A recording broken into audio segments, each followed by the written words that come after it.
Okay, clutch. Let's move on to something important. Work on the clutch.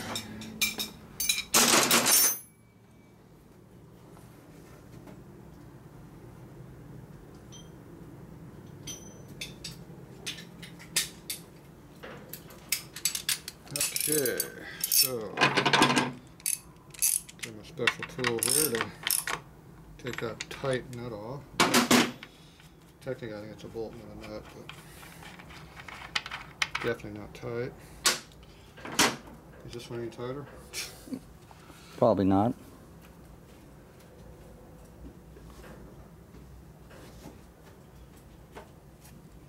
That's another special one I made. So this one I had to cut down. So you buy an expensive snap-on when you cut it all down to fit. Got all these special tools here. Oh yeah, that one's really tight too.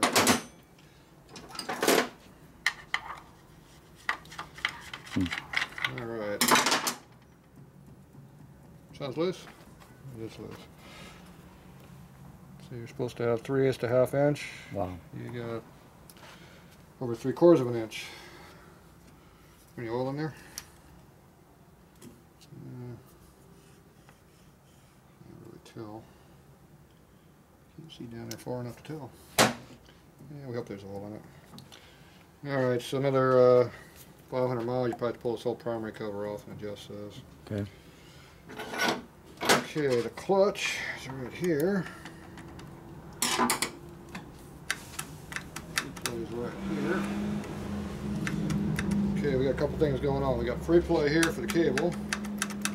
You can either have the clearance here or up in here. It doesn't really matter. You have to look, follow hands. So you got free play here or free play down here. Once again, you got to follow this finger. See, free play. So that's good. Yeah, you got free play, but we need to get rid of that light. What we need to do. You got to have free play for the system to work, but we also have to have free play down here, which is a separate adjustment than this adjustment. So to do that adjustment, first thing I do is take this one off.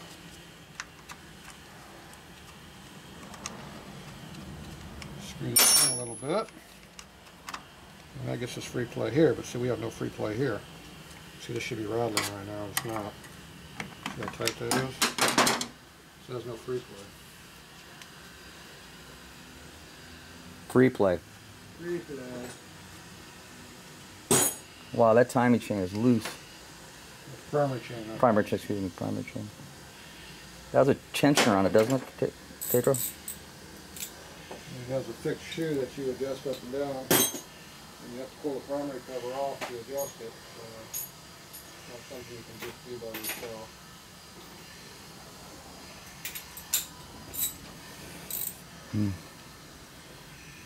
So you're going to have to take the whole primary cover off to get to it. In 77, they put an adjuster screw down here, so you can do it without taking the bike apart.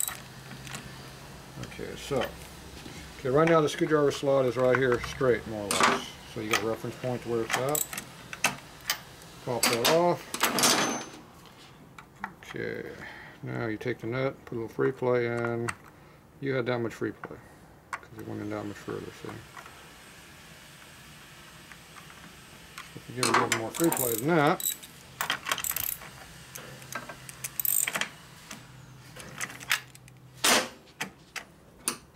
okay, see, now you got free play.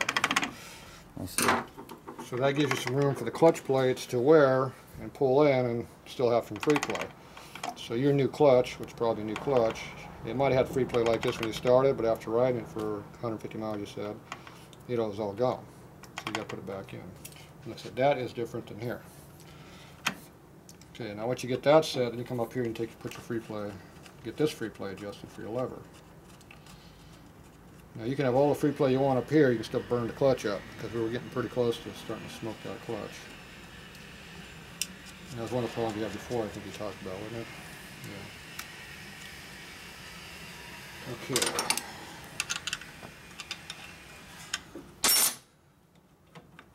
Now what usually I do is I pull on it like that, a little tension, go back and forth, and I see some free play, I'm happy.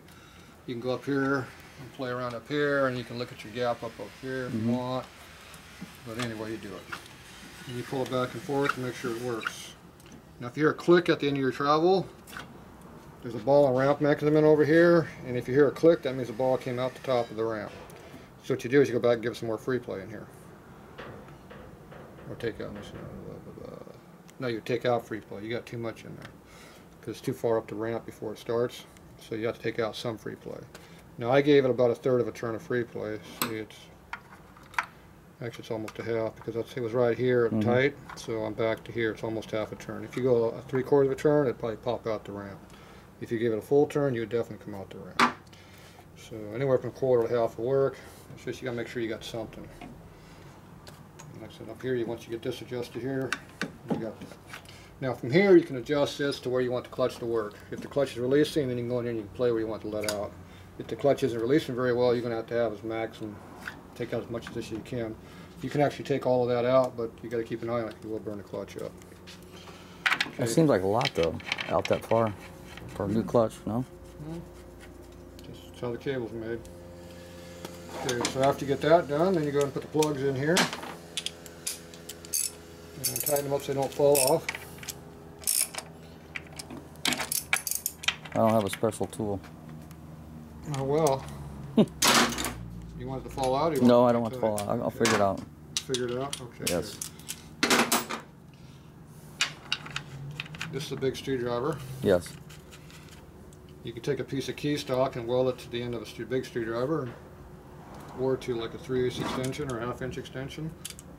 You could weld a piece of key stock to the end of it, or a piece of 1/4 inch flat stock, and shape it to fit and make your own. There's all kinds of ways of making stuff.